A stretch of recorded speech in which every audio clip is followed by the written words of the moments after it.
오늘 아침 우리에게 주시는 하나님 말씀은 고린도전서 10장 14절에서 11장 1절까지의 말씀입니다. 고린도전서 10장 14절로 11장 1절까지의 말씀을 세번역 성경으로 봉독합니다. 그러므로 나의 사랑하는 여러분, 우상 숭배를 멀리 하십시오. 나는 지각 있는 사람들에게 말하듯이 말합니다. 내가 하는 말을 판단하십시오. 우리가 축복하는 축복의 잔은 그리스도의 피에 참여함이 아닙니까? 우리가 떼는 빵은 그리스도의 몸에 참여함이 아닙니까? 빵이 하나이므로 우리가 여럿일지라도 한 몸입니다. 그것은 우리가 모두 그 한 덩이 빵을 함께 나누어 먹기 때문입니다. 육신상의 이스라엘 백성을 보십시오. 제물을 먹는 사람들은 그 제단에 참여하는 사람이 아닙니까? 그러니 내가 무엇을 말하려는 것입니까? 우상은 무엇이고 우상에게 바친 제물은 무엇입니까? 아무것도 아닙니다. 이방 사람들이 바치는 제물은 귀신에게 바치는 것이지 하나님께 바치는 것이 아닙니다. 여러분이 귀신과 친교를 가지는 사람이 되는 것을 나는 바라지 않습니다. 여러분은 주님의 잔을 마시고 아울러 귀신들의 잔을 마실 수는 없습니다. 여러분은 주님의 식탁에 참여하고 아울러 귀신들의 식탁에 참여할 수는 없습니다. 우리가 주님을 질투하시게 하려는 것입니까? 우리가 주님보다 더 힘이 세다는 말입니까? 모든 것이 다 허용된다고 사람들은 말하지만 모든 것이 다 유익한 것은 아닙니다. 모든 것이 다 허용된다고 사람들은 말하지만 모든 것이 다 덕을 세우는 것은 아닙니다. 아무도 자기의 유익을 추구하지 말고 남의 유익을 추구하십시오. 시장에서 파는 것은 양심을 위한다고 하여 그 출처를 묻지 말고 무엇이든지 다 먹으십시오. 땅과 거기에 가득 찬 것들이 다 주님의 것이기 때문입니다. 불신자들 가운데서 누가 여러분을 초대하여 거기에 가고 싶으면 여러분 앞에 차려놓은 것은 무엇이나 양심을 위한다고 하여 묻지 말고 드십시오. 그러나 어떤 사람이 이것은 제사에 올린 음식입니다 하고 여러분에게 말해주거든 그렇게 알려준 사람과 그 양심을 위해서 먹지 마십시오. 내가 여기에서 양심이라고 말하는 것은 내 양심이 아니라 다른 사람의 양심입니다. 어찌하여 내 자유가 남의 양심의 비판을 받아야 하겠습니까? 내가 감사하는 마음으로 참여하면 내가 감사하는 그 음식 때문에 비방을 받을 까닭이 무엇에 있습니까? 그러므로 여러분은 먹든지 마시든지 무슨 일을 하든지 모든 것을 하나님의 영광을 위하여 하십시오. 여러분은 유대 사람에게도 그리스 사람에게도 하나님의 교회에도 걸림돌이 되지 마십시오. 나도 모든 일을 모든 사람의 마음에 들게 하려고 애씁니다. 그것은 내가 내 이로움을 구하지 않고 많은 사람의 이로움을 추구하여 그들이 구원을 받게 하려는 것입니다. 내가 그리스도를 본받는 사람인 것 같이 여러분은 나를 본받는 사람이 되십시오. 아멘. 자, 오늘 고린도전서 10장의 이야기를 이제 마지막까지 읽게 되는데 지금 이 이야기의 맥락을 우리가 좀 다시 한번 확인해야겠습니다. 자, 고린도 교회에 대한 바울의 편지에는 고린도 교회가 안고 있는 여러 가지 많은 문제들뿐만 아니라 고린도 교회 성도들이 이 문제는 어떻게 하면 좋겠는가 하고 바울에게 묻는 것에 대하여 바울이 대답하는 그런 내용들이 담겨져 있는 것이 고린도전서의 말씀입니다. 자, 우리는 이미 8장부터 8장, 9장 그리고 오늘 10장에 이르기까지 지금 이 이야기들이 우상에게 바쳐진 고기를 먹어야 되는가 먹지 말아야 되는가 라고 하는 그런 문제에 대해서 고린도 교회 성도들이 바울에게 질문을 하고 바울이 이것에 대해서 대답하는 이야기가 아주 길게 기록되어져 있습니다. 그래서 8장도 9장도 10장도 그런 맥락 속에서 바울이 지금 어떤 대답을 하고 있는가 라고 하는 것을 우리가 살펴보면 바로 이 문제는 어제도 말씀드린 것처럼 우리는 지금 우상 숭배의 시대를 살고 있지는 않습니다. 우리가 여러 가지 많은 가정마다 신을 만들어서 우리의 수호신이다 이러면서 신들을 섬기는 것은 아닙니다. 그래서 우상에게 바쳐진 제물을 먹는 일은 우리에게는 해당되어지는 일이 없습니다. 하지만 이 이야기는 우상 숭배라고 하는 것이 우상에게 고기를 바치고 그 바쳐진 고기를 먹느냐 마느냐 이 문제에 대한 것은 그 당시 고린도 사람들이 고린도 지역에 아주 편만하게 퍼져 있었던 우상 숭배에 대한 그런 문화, 그들의 어떤 가치관 이런 것들을 받아들이느냐 마느냐라고 하는 문제를 얘기하고 있는 것이기 때문에 오늘 이 8장부터 10장까지 이어지는 이러한 문제들을 우리는 이해할 때 오늘날 우리가 이 세상을 살아가면서 세상 사람들이 생각하고 있는 많은 가치관, 세상 사람들이 살아가는 삶의 방식, 과연 이런 것들을 신자들은 그냥 비판적이지 않고 무비판적으로 아무런 그런 판단하지 아니하고 세상 사람들이 그렇게 하니까 우리도 그냥 따라하면 되는가 라고 하는 문제로도 적용하면서 언제나 세상에 살고 있지만 우리는 하나님 나라에 속한 사람들이므로 세상 사람들이 아무리 그렇게 살아가도 그것이 하나님이 기뻐하시는 삶이 아니라면 우리는 그 삶을 결단하고 결정하여 세상을 따르지 않는 그런 믿음의 길을 걷는 것, 바로 이러한 문제로 이 말씀들을 우리가 묵상할 수 있겠습니다. 세상에는 너무나 많은 유혹과 또 죄악된 그런 가치와 문화들이 많습니다. 그렇기 때문에 그 모든 것들을 우리가 어떻게 판단하고 어떻게 지혜롭게 믿음 안에서 우리가 이것을 받아들일 것은 받아들이고 또 받아들일 수 없는 것은 절대 받아들이지 않는 그런 믿음의 태도를 가질 것인가, 이러한 문제들을 우리가 생각하면서 말씀을 묵상하면 좋겠습니다. 자, 여기 14절의 말씀에 바울은 또 한 번 이 이야기를 합니다. 우상 숭배를 멀리 하십시오. 어제 본문의 말씀에서도 바울은 이 이야기를 하고 있는데 오늘 또다시 10장 14절의 말씀에서 또 반복하고 있는 겁니다. 우상 숭배를 멀리 하십시오. 우리는 여기서 말씀드린 것처럼 우상 숭배를 하지는 않지만 뒤에 나오는 멀리 하십시오 라고 하는 이 부분을 생각하는 겁니다. 무엇을 멀리 해야 할 것인가? 세상을 살아가는 동안에 멀리 해야 할 것이 하나도 없다라고 말할 수 없습니다. 가만히 생각해 보면 내가 이것은 좀 멀리 해야겠구나. 그렇지 않으면 내 믿음이 자꾸 영향을 받는구나 라고 이렇게 생각한다면 멀리 해야 할 것은 멀리하고 가까이 해야 할 것은 가까이 할 줄 아는 지혜가 있어야 할 것입니다. 어떤 경우는 우리의 취미생활이나 또 어떤 기호에 따라서 우리가 행하는 어떤 일들이 더러는 내 신앙을 저해하는 그런 일들이 있다는 겁니다. 너무나 즐거운 세상의 문화가 많고 세상에 향락이 많습니다. 그러면서 그 일을 쫓아하다가 거룩한 주의를 지키는 일도 조금씩 멀리하거나 그러면서 하나님을 멀리하는 일이 있다면 이것은 하나님께서 기뻐하시는 일이 절대로 아닐 겁니다. 우상숭배를 멀리하십시오 라고 하는 부분에서 우상숭배라고 하는 이 자리에다가 가만히 우리의 삶의 일상을 한번 대입해 보면 내가 멀리해야 할 것이 무엇인가, 내 신앙을 방해하는 것들은 무엇인가 라고 하는 것을 생각하면서 이것은 내 신앙을 방해하는 것이니 내가 멀리해야겠구나 라고 하는 그런 깨우침이 우리에게 있어야겠습니다. 그래서 15절에 바울은 고린도 교회 성도들에게 이렇게 말합니다. 나는 지각 있는 사람들에게 말하듯이 말합니다. 깨달음을 갖는 사람들이 이 이야기를 들으면 잘 깨닫고 내가 뭘 말하는지 알지 않겠느냐. 그러니 당신들은 지각 있는 사람이 아니냐. 이 이야기를 잘 깨닫는 사람이라고 여기기 때문에 내가 이렇게 말하는 거다. 바울이 지금 이렇게 말하는 겁니다. 다시 말하면 내가 이렇게 말하면 뭘 말하는지를 잘 알아듣고 우상숭배를 멀리하십시오 라고 이렇게 얘기하면 그러면 내가 어찌해야 하는가 라고 하는 것을 바로 지각 있는 사람처럼 알아들으십시오. 바울은 지금 이렇게 말하면서 내가 하는 말을 판단하십시오 라고 말하고 있습니다. 내가 지금 여러분들에게 권면하고 있는 이런 모든 것들을 잘 판단하고 어떤 것을 선택하고 결정해야 할지를 지혜롭게 분별하라고 바울은 권면합니다.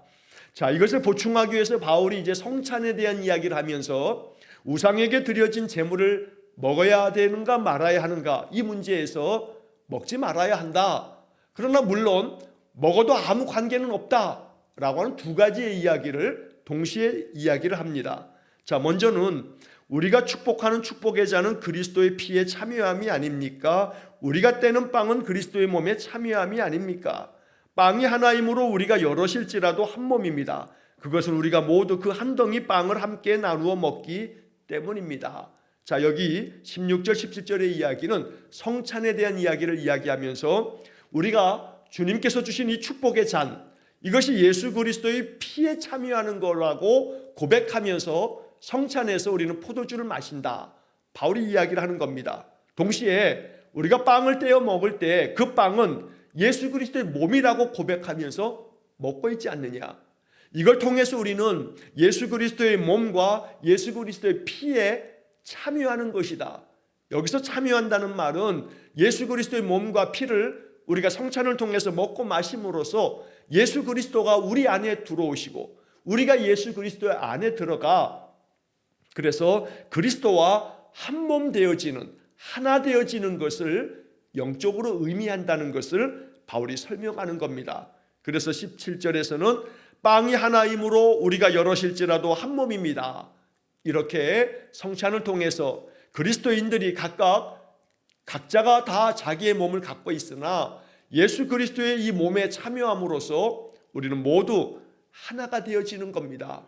이 한 덩어리의 빵을 함께 나누어 먹음으로써 그리스도가 내 안에 거하시고 내가 그리스도의 안에 거하는 영적인 그러한 연합, 영적인 일체를 이루게 되는 겁니다. 바울이 이렇게 설명을 하면서 18절의 말씀에 육신상의 이스라엘 백성을 보십시오. 제물을 먹는 사람들은 그 제단에 참여하는 사람이 아닙니까? 그러니 내가 무엇을 말하려는 것입니까? 우상은 무엇이고 우상에게 바친 제물은 무엇입니까? 아무것도 아닙니다. 이방 사람들이 바치는 제물은 귀신에게 바치는 것이지 하나님께 바치는 것이 아닙니다. 그래서 여기서 지금 바울이 말하는 것은 우상에게 바쳐진 제물 이거 아무것도 아니다. 왜냐하면 우상도 아무것도 아니기 때문에 우상은 실제 신이 아니고 이건 아무것도 아니므로 우상에게 바쳐진 제물을 먹는다 해서 문제될 것은 아무것도 없다. 하지만 문제가 뭐냐면 이 우상에게 바쳐진 제물이라고 하는 이 속에는 여러분이 이것을 먹고 마시면서 우상은 아무것도 아니나 세상의 사람들은 이 우상이 자신들의 신이라고 여기므로 우상에게 바쳐진 제물을 먹음으로써 그 신과 이들이 친교, 교제를 나누는 것이고 신과 하나 되어지는 것이라고 여기고 있지 않느냐. 우리가 예수 그리스도의 몸과 피를 통해서 성찬에 참여하면서 그 성찬을 통해서 그리스도와 하나 되어진다고 말하는 것처럼 우상을 섬기는 자들이 그 음식을 먹으면서 우상과 그 귀신들과 하나 되어진다고 여기고 있기 때문에 나는 바라기를 여러분이 귀신과 친교를 가지는 사람이 되는 것을 나는 바라지 않습니다. 그러니까 우상에게 바쳐진 이 음식은 아무것도 아니지만 그러나 그들은 생각하기를 우상에게 바쳐진 제물을 먹음으로써 그 우상과 친교를 한다. 우상과 하나 되어진다고 생각하고 있으니 여러분들이 결코 거기에 참여함으로써 그들의 생각에 동조해서는 안 됩니다. 라고 이렇게 말하는 겁니다. 21절에 여러분은 주님의 잔을 마시고 아울러 귀신들의 잔을 마실 수는 없습니다. 여러분은 주님의 식탁에 참여하고 아울러 귀신들의 식탁에 참여할 수는 없습니다. 즉 여기서도 또 한 번 바울은 이야기를 합니다. 우상이나 우상에게 바쳐진 제물은 아무것도 아니다. 하지만 그들은 그 우상이 자신들의 신이라고 여기고 자신들의 신께 바쳐진 제물을 먹음으로 그 신과 교제를 한다, 친교를 하는 거다 라고 이렇게 여기고 있으므로 여러분들이 주님의 잔을 받으면서 성찬에 참여하면서 우상에게 바쳐진 제물도 같이 먹고 마시는 것은 불가하다. 그러므로 결코 이 일에 있어서 선을 그어야 한다라고 바울은 말하는 겁니다. 자, 22절의 말씀에서 우리가 주의해야 할 것은 우리가 주님을 질투하시게 하려는 것입니까? 우리가 주님보다 더 힘이 세다는 말입니까? 여기 세번역 성경의 번역에서는 질투하시게 한다라고 하는 질투라고 하는 단어로 번역을 합니다. 여기에 사용된 히브리 말에 이 질투하다라고 하는 의미도 있지만 그러나 우리가 일상적으로 이 질투라고 하는 말은 시기한다 라고 하는 그런 의미를 내포하고 있기 때문에 그 단어의 뉘앙스가 조금 오해할 수가 있습니다. 우리가 우상에게 바쳐진 제물을 먹고 우상에게 친교하는 것을 하나님이 질투한다, 시기한다, 이러한 부분들이 자칫 하나님이 옹졸하신 신처럼 그렇게 취급되어지는 그런 뉘앙스를 담고 있기 때문에 오히려 개역 개정 성경의 번역이 더 합당해 보입니다. 이 22절의 말씀에서 개역개정 성경의 번역에서는 질투하시게 하려는 것입니까? 이 부분을 노여워하시게 하겠습니까? 라고 노여워한다 라고 하는 말로 개정 성경은 번역하고 있습니다. 그 번역이 훨씬 더 적합하게 느껴지게 됩니다. 우리가 귀신의 잔을 마시고 귀신의 식탁에 참여하는 이 우상 숭배자들이 하는 일처럼 똑같이 한다면 하나님께서 노여워하실 겁니다. 이렇게 바울이 권면하는 겁니다. 자, 다시 한번 이 말씀을 오늘 우리 시대, 우리의 이야기로 적용하자면 우리가 세상에서 살고는 있으나 세상의 문화와 세상 속에 완전히 흠뻑 빠져서 믿지 않는 사람들하고 똑같은 태도로 믿지 않는 사람들이 누리고 있는 세상의 모든 것들을 다 누리면서 살겠다라고 하는 것을 과연 하나님께서 기뻐하실까? 세상 사람들에게 있어서 가장 중요한 것은 만몬주의라고 하는 돈이면 뭐든지 다 돼, 돈이 신이지 라고 여기는 그런 사람들의 그 가치관을 과연 우리는 그대로 다 받아들일 수 있는가? 어찌 보면 오늘날 이 세상에서는 돈으로 안 되는 게 뭐가 있어? 라고 여기는 사람들이 가득한 세상 속에서 우리가 사는 이 시대가 자본주의의 이 가득한 이 질서 속에서 우리도 스스로가 마음 가운데 그 물질로 말미암아 돈이라고 하는 것이 우리의 삶을 지배하고 또 우리의 마음을 좌우하게 되는 그런 상황 속에서 과연 우리는 하나님께서 기뻐하시도록 내 마음을 어떻게 지킬 수 있는가라고 하는 부분을 우리는 깊이 묵상해야 합니다. 바울이 우리에게 가르쳐 주는 것처럼 자족하는 비결을 배우는 것은 경건에 유익하다고 바울은 가르쳐 줍니다. 비록 물질로 부족함도 있고 또 결핍도 있고 어려움도 많지만 우리의 삶에 하나님 주시는 그 은혜를 따라서 내게 주어진 삶에서 내가 지혜롭게 그 작은 것을 가지고도 그 속에서 내 삶을 잘 영위해 가면서 하나님 앞에 감사하며 살아갈 수 있다면 세상 사람들이 그 돈이 많으냐 적으냐에 따라서 그들의 감정이 변화되어지고 또 그들이 스스로가 돈이 많으면 행복하고 돈이 적으면 불행하다고 여기는 이 세속의 가치를 우리가 그대로 답습한다면 돈이 많지 않으면 나는 불행한 자라고 여기거나 또 그것으로 인해서 자신의 삶 자체를 매우 참으로 낙담하는 그런 지경에까지 빠진다면 우리는 하나님께서 기뻐하시지 않는 삶을 선택하고 있다는 것입니다. 그러므로 이 세상 속에는 우리가 경계해야 할 많은 세상의 가치가 있고 세상의 문화가 있습니다. 그러므로 우리가 14절의 말씀에서 본 것처럼 멀리해야 할 것이 무엇인가, 내 마음 가운데 받아들이지 말아야 할 것이 무엇인가 라고 하는 부분을 묵상하는 그런 말씀이 되어야겠습니다. 자, 23절 이하의 말씀에서도 모든 것이 다 허용된다고 사람들은 말하지만 모든 것이 다 유익한 것은 아닙니다. 모든 것이 다 허용된다고 사람들은 말하지만 모든 것이 다 덕을 세우는 것은 아닙니다. 자, 이 이야기는 고린도전서 6장 12절에서도 말씀한 바 있습니다. 모든 것이 가하나 이것이 다 유익한 것이 아니다. 그러니까 결국 모든 것이 허용되었다라고 사람들은 말할 때 그러므로 우리는 자유롭게 모든 걸 다 할 수 있어 라고 말하지만 믿음의 사람들은 분별해야 된다. 분별하지 않으면 죄악된 것조차도 다 허용되어 있으니 마음대로 다 할 수 있어 라고 하는 식으로 나아가서는 안 된다는 겁니다. 과연 이것을 하나님이 기뻐하실까? 하나님이 이 문제를 이렇게 내가 행동하고 이런 태도를 갖는 것을 하나님 좋아하실까? 이러한 기준이 없다면 세상 사람들과 다를 바 없이 모든 것이 다 자유롭게 우리에게 주어졌으니 내가 자유롭게 다 할 거야 라고 하는 마음을 갖다 보면 우리는 선악과를 따먹은 아담과 하와처럼 나에게 자유가 있는데 누가 나의 자유를 방해하겠어? 내가 따먹으면 되는 것이지 라고 이렇게 판단할 수도 있겠다는 겁니다. 모든 것이 다 허용되어진 것 같지만 그러나 하나님께서 금하신 것은 허용된 것이 아니라고 여길 줄 아는 마음, 그러므로 다 허용되었다고 자유를 마음껏 사용하는 것은 자유가 아니라 방종이 될 수 있기 때문에 하나님이 허락한 것 안에서만 내 자유를 행하겠다라고 이렇게 여기는 마음이 믿음이라고 말하는 겁니다.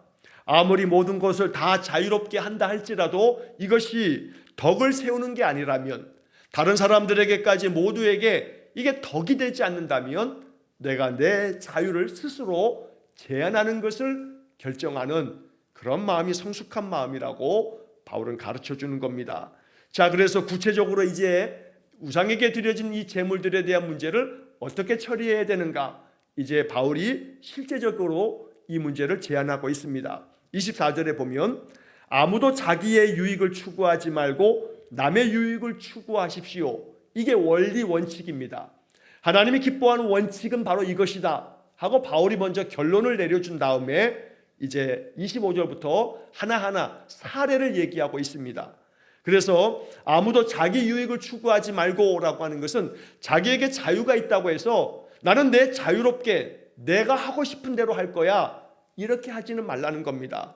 오히려 내가 이렇게 하고자 하는 바가 다른 사람에게도 유익한가, 모두에게 덕을 세우는 일인가 라고 하는 것을 생각하고 남의 유익을 추구할 수 있도록 그렇게 성숙된 마음을 가져라 라고 말하는 겁니다.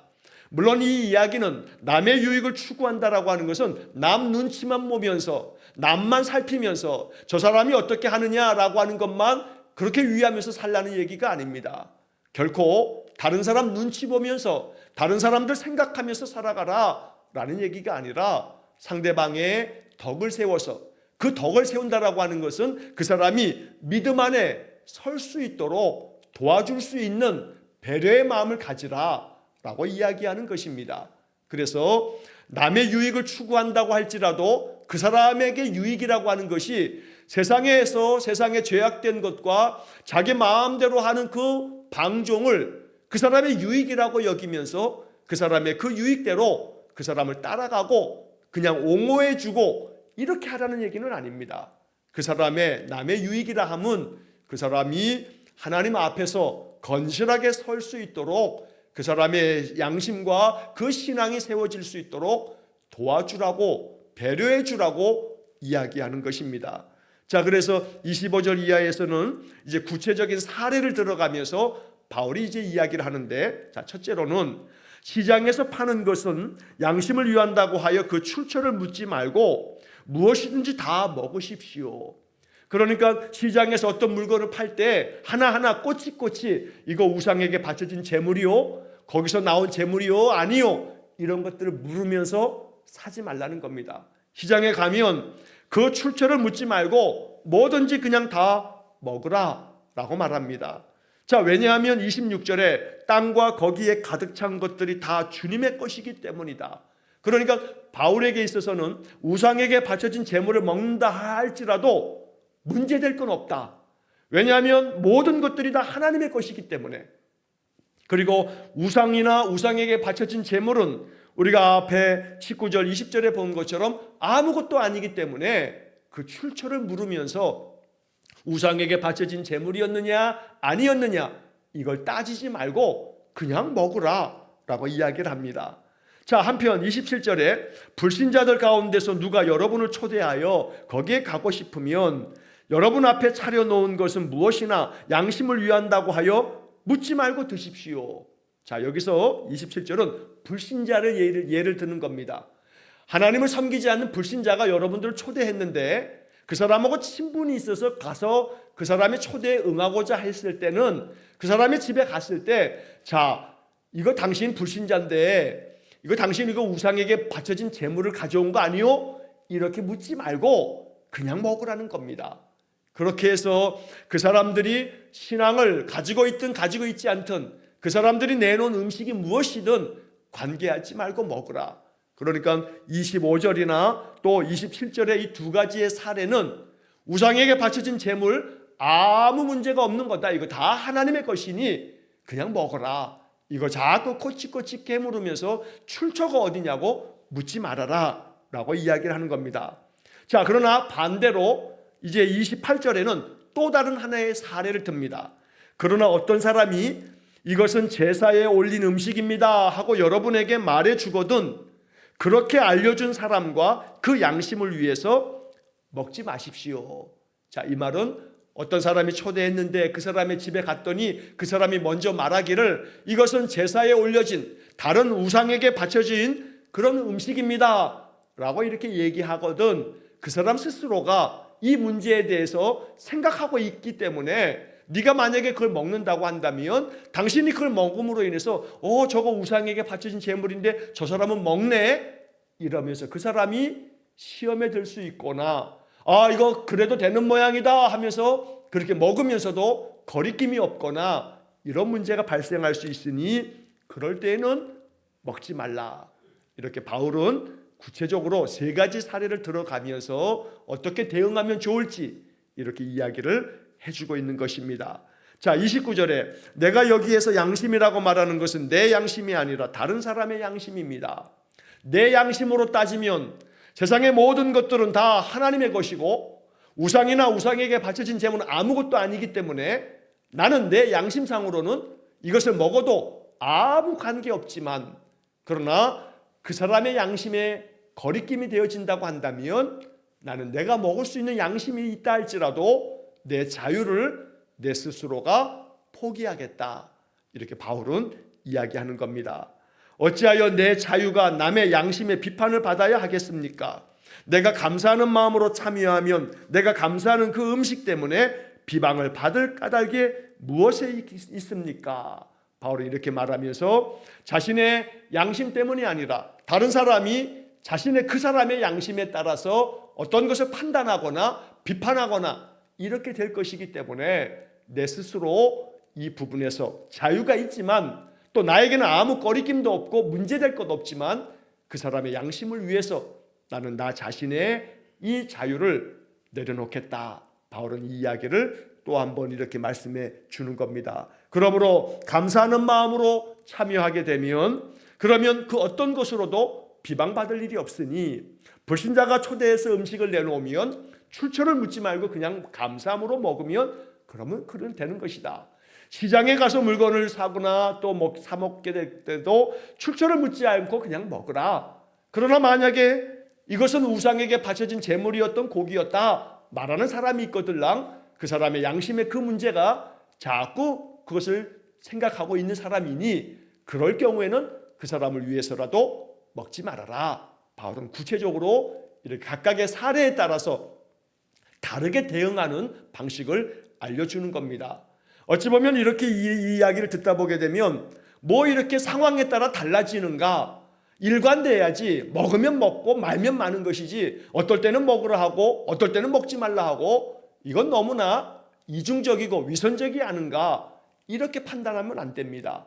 이것은 본질상 바울이 이야기하는 것은 이건 아무것도 아니고 내 양심에는 아무 문제가 되지 않는다. 그러나 24절에 이게 원칙이라고 말씀드린 것처럼 아무도 자기 유익을 추구하지 말고 남의 유익을 추구하십시오.